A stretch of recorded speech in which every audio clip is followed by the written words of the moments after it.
Welcome to Section 420, Talkin Yankees, the podcast. Well, us Yankee fans and really the whole baseball world still waiting on Aaron Judge to tie and surpass Roger Maris, so still stuck on 60, and unfortunately, might look like he might probably do this maybe on the road. Now, we figured we'd do it at home. This with 6 games at Yankee Stadium, and he hit the first one on the first Pittsburgh game. Figure, all right, well, he's got 5 games to do it, no problem.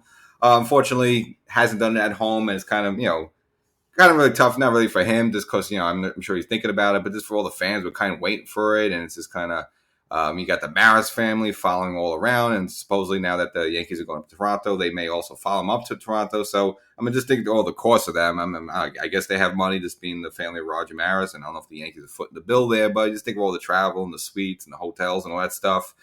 So get a little crazy there. So still plenty of time for Judge to do it. This would have been nice to do it at home against the Boston Red Sox. And then you're hearing some things that maybe, that for some reason the team, they don't really like Judge that much, even though, they maybe respect him and maybe, weren't exactly dying to give the home run up to him. I mean, they give some pitches to hit in the series. So we'll get up to that. But again, big story, Judge still stuck on number 60 there. So before we get started, again, if you haven't done it already, make sure you subscribe to this podcast. So if you happen to be listening to it, there's a subscribe button, a follow button, a like button, a something button. Hit that and get notified when new content comes up. And again, we got the playoffs just around the corner, so there'll be a lot of good stuff with all the matchups and stuff there. So before we get into the actual Boston series, there's a couple of notes there. Usually maybe leaves the notes at the end. This time maybe we'll just do the notes at the beginning. Of course, I don't say it's huge news, but bye-bye to Miguel Andujar, and the Yankees designated him for assignment. And he got picked up by the Pittsburgh Pirates, so goodbye Andujar. And, it's kind of a messed up situation, similar to Clint Frazier. It would have been nice to see it work out here, and just various reasons, injuries, playing time, other players in the pecking order, maybe some attitude problems. For whatever reason, unfortunately, never really worked out for Andujar. Initially, he lost his third base job to Gio Urshela, which you kind of understand. Urshela was the better defensive third baseman, so you have to understand there. And they tried Andujar out in the outfield a little bit, but again, you have a lot of outfielders the Yankees have, and it's just Andujar really didn't do enough to really take that job and hold on to it. Again, did he get a ton of chances? No, but sometimes, these things happen. And again, Andujar, was dealing with injuries a couple of times, so that's stuff you can't really control. So say in Pittsburgh, maybe he gets an opportunity, maybe he could flourish. We'll see what happens. And it seems like the Yankees, I'm not going to say dump their trash, but, a lot of the players the Yankees put on the waiver wire end up in Pittsburgh. Earlier this season, they took Manny Banuelos. So now they take Andujar as well. So maybe they just want to get some Yankees down there. So nevertheless, Miguel Andujar now a Yankee. And then speaking of former Yankees and current manager of the Miami Marlins, Don Mattingly, him and the ownership agreed that he will not be returning as a manager for the 2023 season, which you kind of understand them. They're like always in a forever build mode. He's been a decent manager for them. He actually has the most wins as a manager in Marlins history. He's been there for a while. But I guess this with the franchise not really going anywhere. Maybe he's not feeling it anymore. Maybe he wants to get an opportunity somewhere else. You're hearing little rumblings like somehow the Yankees are going to try to swing him to come back up here, which not going to happen whatsoever. I mean, Boone's still on the contract. And for Boone, you have to congratulate him, the first manager in baseball history to reach the playoffs in his first 5 full seasons as a manager. So I don't think you're replacing that with Don Mattingly. Again, I'm sure Yankee fans love Don Mattingly. I'm sure he'll be fine here. But any fantasies that he's going to somehow be the Yankee manager of the future, that's just not happening anytime soon. And, of course, last but not least, the Cleveland Guardians are officially the AL East Central champions. And, again, Yankees not officially got the East yet. I think probably will happen during this Toronto. I think the magic number is like 1 or 2 or whatever. So it'll probably happen during this Toronto series that come up in Toronto. And if you saw the previous episode I put up on YouTube, I kind of went over the seedlings there and kind of gave you what the likely matchups are for the Yankees. Again, the Yankees likely are going to miss the first wild card round. They'll probably have the second best record in the American League, so them and Houston will probably automatically go to the divisional series. And very most likely at this point, it looks like the Cleveland Guardians will be the number 3 seed team. They'll face the number 6 seed team, which right now is looking like Seattle. And the Yankees would face the winner, whoever's that number 3 or 6 seeded team there. So just a little interesting there. So, but Judge, again, the big story, Judge still stuck on number 60 there. But the Yankees, if you wanted to put that aside, though, it's good to see the Yankees actually playing better. Again, won that final game against the Brewers, swept the 2 games against the Pirates, and now go on to sweep the Boston Red Sox. So the Yankees riding on a 7-game win streak, which is kind of where you want to be as you wrap up the season. Some players getting back. So the first game was a kind of a rematch as a couple weeks ago at Fenway. Michael Walker versus Tyone. And then last time they faced each other, Tyone took a hard luck loss, a 3-0 loss, and Walker absolutely shut down the Yankees in that game. Well, went that way for the most part in this game. The game was actually scoreless. Both pitchers, doing pretty well until the fifth. Higgy finally got the Yankees on the board with a sacrifice fly. And then in the sixth inning, Yankees with a big blow against Walker, Giancarlo Stanton, so not the other big guy, hitting a 2-run home run, putting the Yankees up 3-0. And this game, you figure out, just cruising along there in the seventh inning. But unfortunately, Clark Schmidt had kind of a rare, bad outing, and he's pretty reliable for the Yankees. But this game wasn't for him. First served the home run to Casas, cut the lead down to 3-1, and then after a walk to Chang with Hernandez and Chang on, Reese McGuire actually was a 3-run home run, a 3-1 deficit to a 4-3 Red Sox lead. And again, the Yankees would have to come back in this game. It was just good to see them do that because they kind of did it the old-fashioned way, the way they were winning games at the beginning of the season when they were hot. Now, Chapman came on, made an appearance, and did strike out Verdugo there to do his job there, but unfortunately Chapman is still Chapman at times. Got a couple of walks. Needed to be lifted out for Lou Trevino. So again, Chapman, and as to after getting the strikeout of Verdugo, he's facing JD Martinez. He blows 2 fastballs by him. Looks like Martinez definitely overmatched there, and then he nibbles, and eventually JD Martinez walks. So it's just with Chapman, I don't know, he's just not confident in the stuff, and it's just weird. You got out in front of the guy. Obviously he's not catching up to your fastball well. Throw it again, get him to chase, or at least challenge him up and high, get him to swing and miss. But again, he starts nibbling down with these, splitters and sinkers and little, sliders. And this is, again, part of Chapman's undoing there. It just seems like he has really no confidence in his fastball. But nevertheless, Trevino on in the big spot there. Again, trying to hold the score just to 4-3. Boston able to get Chang to pop out.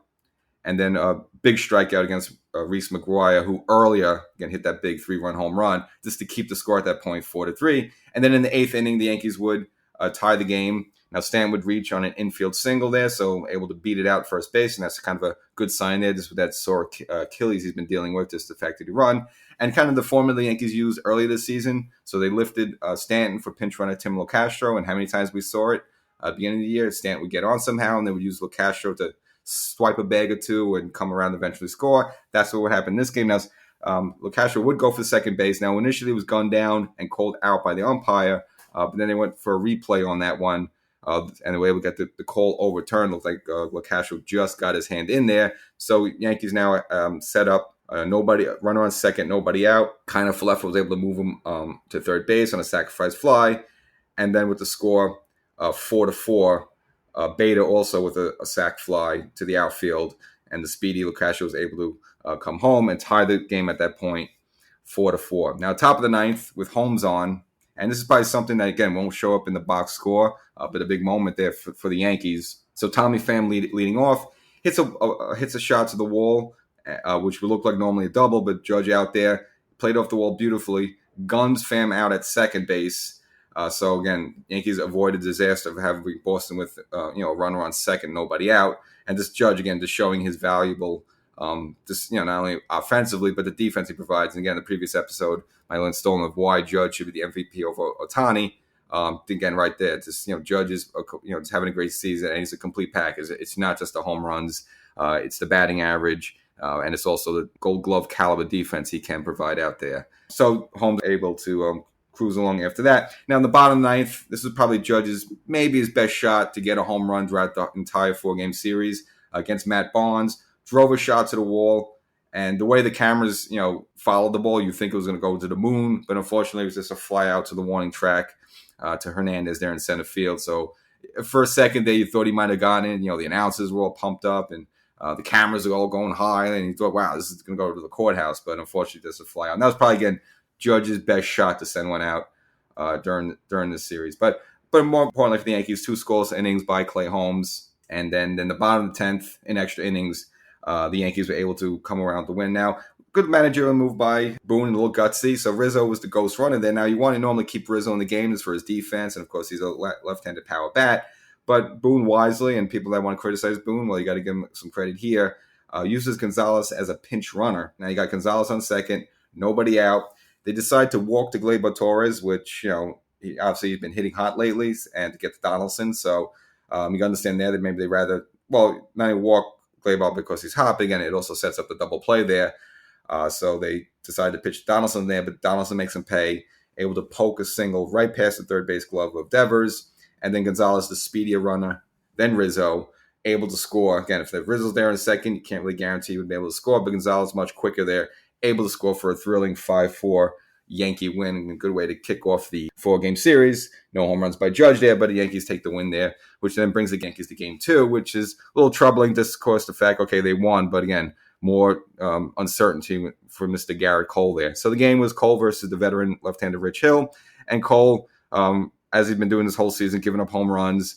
Tommy Pham takes him deep in the first inning, puts the Yankees in a hole 1-0 there. But Mr. Hicks, the return from the dead, Mr. Hicks in the third inning there, again, batting, since he's a switch hitter, batting right-handed against the lefty Hill, able to yank a solo home run to left field, ties the game at that point, 1-1. And then in the 50th inning, Yankees able to tack on 3 more, thanks again to Mr. Hicks, again, making use of his playing time out there. With an RBI single, Torres would also double in the inning, and thanks to an error by that same Tommy Pham, the Yankees able to score 2 runs, and the Yankees taking a pretty convincing 4-1 lead there. And you think, all right, this is fun in the bag, but unfortunately, no. Again, Cole doing what Cole's been doing this season, giving up home runs, and in the 6th inning with 2 on against Alex Verdugo, it was really hurt the Yankees' entire season and series. Now there was a close pitch that Cole had low that he thought should have been strike. It was called a ball, and then soon after, Cole serves up a 3-run home run to Verdugo, tying the game at 4-4 at that point. Now, Cole would get out of the inning, but as he was going back to the mound, started jawing with the umpire about that blown call he figured he blew against Verdugo. I mean, it was borderline, probably low, but nevertheless, again, Cole not having a good season. You could see the frustrating mounting. The umpire actually tossed him from the game.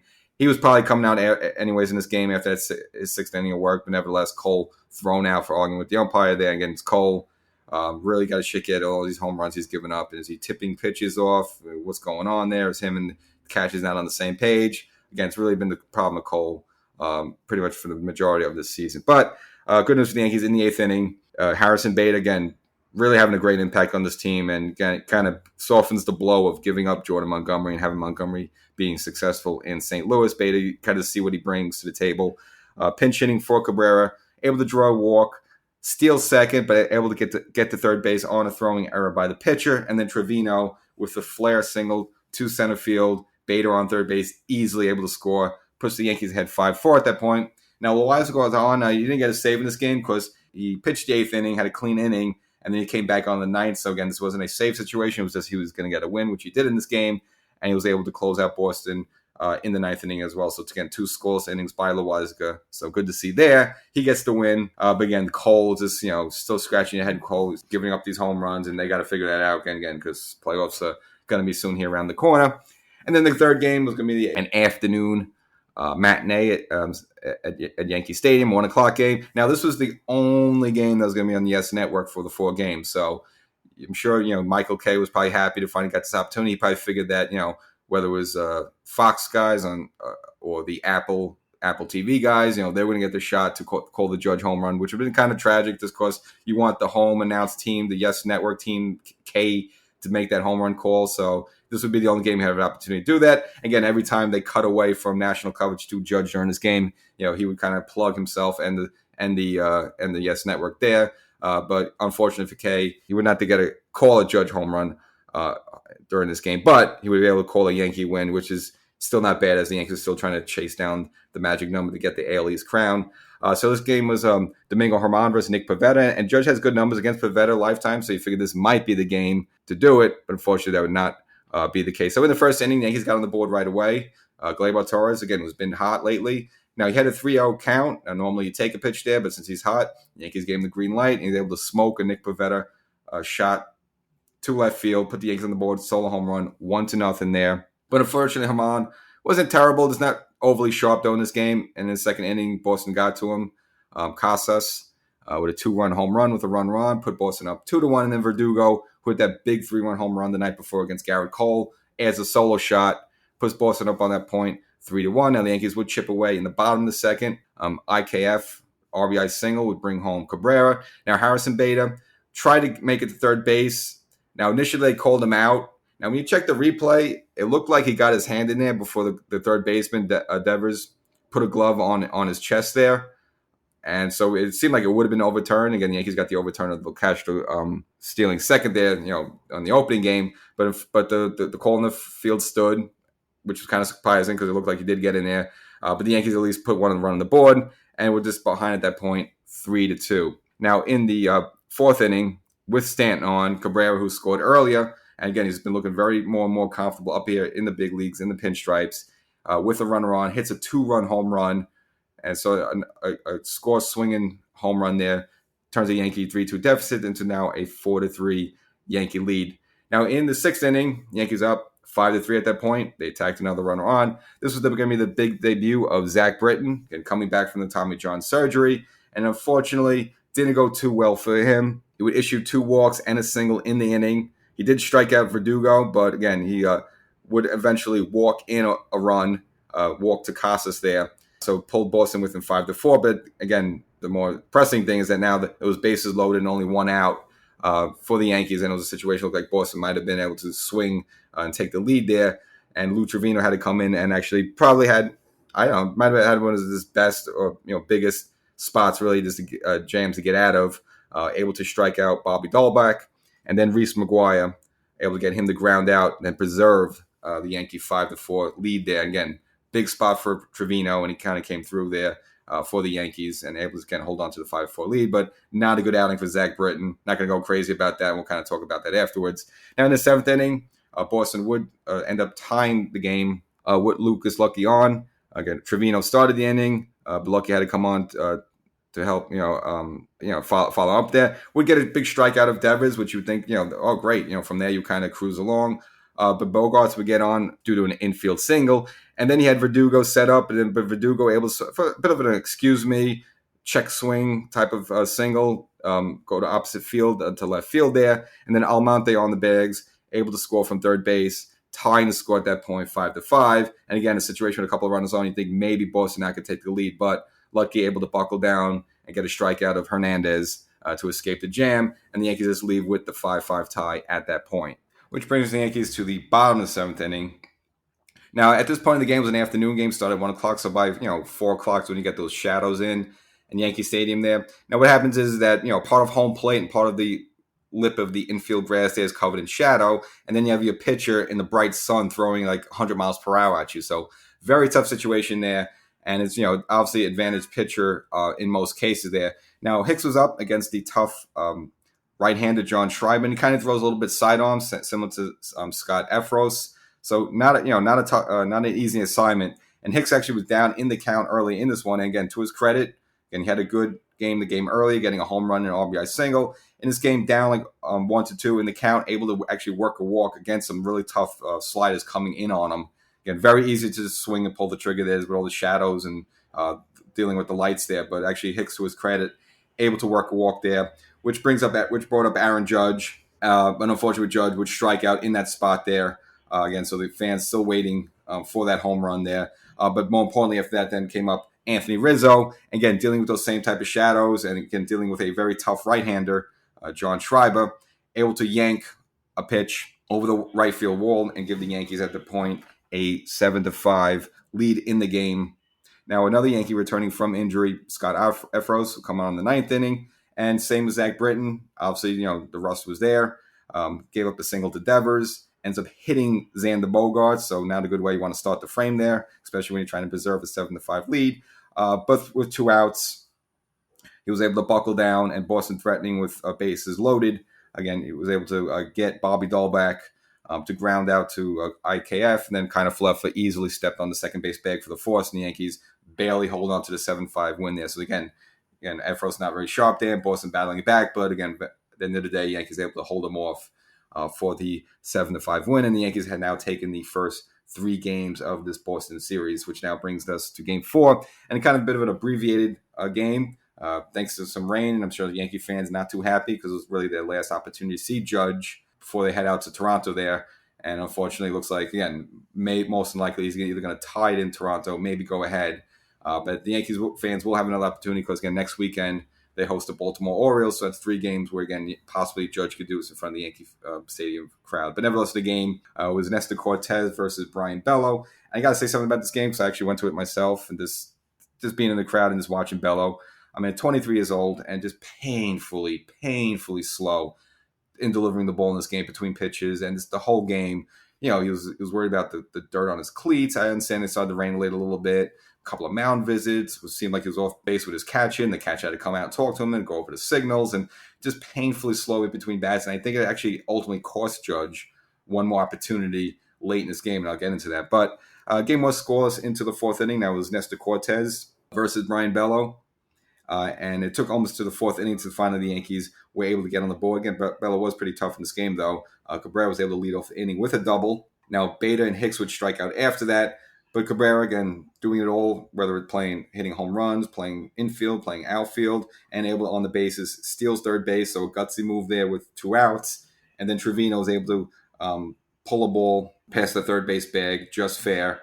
And Cabrera able to score, so it puts the Yankees up on the board at the point 1-0. Now, in the bottom of the sixth, with Hicks on first, Marwin Gonzalez is up, hits a fly ball to right field, and I guess with the rains coming down a little bit, not to give too much excuse. I mean, it wasn't heavy rains, but I guess distracting enough, and maybe for whatever reason, Rob Ruffschneider playing right field actually drops the ball. Again, this was 2 outs, and Hicks, now he didn't initially hustle because he figured out a normal fly out to right, but I guess had enough sense of mind to get the wheels going once he saw the ball did drop, and was able to score. Again, so put the Yankees up at that point 2-0. Again, embarrassing moment there for Rob Ruffschneider. And of course, I'm sure you saw that game early in the season at Fenway. I believe it might have been Hernandez in center, blew a fly ball to center field, which ended up being a grand slam for the Toronto Blue Jays. All the runners were able to score there. So again, Boston have some problems there in the outfield. But the Yankees at the point up to 2-0. Now, the 9th place hitter in that inning was Oswald Peraza. Now, you had Aaron Judge on deck, so if somehow Peraza could have got on, it would have given Judge one more opportunity to get a swing there. But Bello was able to get Peraza to strike out. But again, I just think the fact that Bello was just so slow throughout this whole game, if he just was speeded up a little bit, I think it would have given Judge another opportunity to get up in this game. But unfortunately, that was it for the Yankees in the 6th. Now, by the top of the 7th, they didn't bother. The rain started coming down heavy. They put the tarp on. And it took about an hour and change until they eventually decided just to call the game. So a shortened game, and the Yankees win 2-0, sweep the series. But I'm sure Yankee fans, many who stayed, wanted to see Judge get one more crack at the bat, but unfortunately that would not be the case. And I guess with the Yankees having to travel up to Toronto and everything, it's just they weren't going to wait until like midnight or 1 a.m. to continue this game. It just would have been too much, and you're asking fans to stay around for 3 hours. That's it's a Sunday night, and you got school with kids, and it's just. I understand why they did it, and nevertheless, that was that. So the Yankees get the sweep there. And a lot of good takeaways from this game. Put the Judge home run stuff aside. You've seen what Oswaldo Cabrera could bring to this team, and he didn't get off to the greatest start hitting wise. Defensively, right away, you saw what he could do. Gunning people from right field, making plays in the field, and all that. But now you've seen what he could provide with the bat, and the Yankees a couple times Boone used him in the cleanup hole. It's your power home run hole. So doing it all there, and because it seemed like he seems phased at all. Great to see again Gleyber Torres heating up and doing what Gleyber does. Hitting the ball. Whether when he's going good, usually he's hitting singles to right field, but like that 3-0 count and just smoking it to left field. So kind of doing it all there, and you're seeing opposing managers now. Starting to want to intentionally walk him just because, just showing how dangerous his bat is. So that's good news for the Yankees. And, of course, Zach Britton and Scott Efros back. Again, not an impressive first outing, but they got to knock some rust off, so I wouldn't be worried about that. But just good to see them back because those are weapons that could be valuable for the Yankees. And again, we'll just continue to watch Aaron Judge every at-bat as he chases Roger Maris. So that's the latest. So the Yankees, looking really good right now, riding a 7-game win streak. Again, this is what you want to kind of see as the season winds down, them playing good baseball. You've seen with Harrison Bader, just the excitement, whether it's on the bases in the outfield, what he could provide. Again, it's another good weapon for the Yankees, and just the raw energy he has something really the Yankees could definitely use. Just fire up a little bit there, and again, they got to figure out Cole, whether he's tipping pitches or something where he's giving up all these home runs, because you can't have your ace like that in that position. The game Cole pitches in the playoffs, you almost got to pencil that in as a win, and right now you wouldn't do that right now if the playoffs started tomorrow, Cole. So they got to figure it out there. So I think things are coming along with the Yankees. Clay Holmes had an okay game in this series. I still worry about him a little bit, and Chapman, of course, just no faith in all. In fact, been reading a few rumors that the Yankees might consider DFA him as well. I don't see that at this point, just because the money he makes, and plus, I mean, even though he's not very impressive, he still has a resume. So I don't think you would DFA him at this point. But again, with Britton back, I think, and plus, Lucky around. I know Waldy Peralta, they had to put on the IL to deal with a back issue. But again, the Yankees have enough lefties where they don't really need Chapman. But I just don't see at this point they would DFA him. But again, there's some rooms out there. So Section 420 Talking Yankees. Hope you enjoyed the episode. We'll see what happens, whether it's after the Toronto series or if Judge maybe does surpass Maris in one of these games. Maybe we'll just do a special about that. But nevertheless, if you want to get that, make sure you subscribe to this podcast, exclusive for your podcast subscribers. Section 420, Talking Yankees. Catch you next time.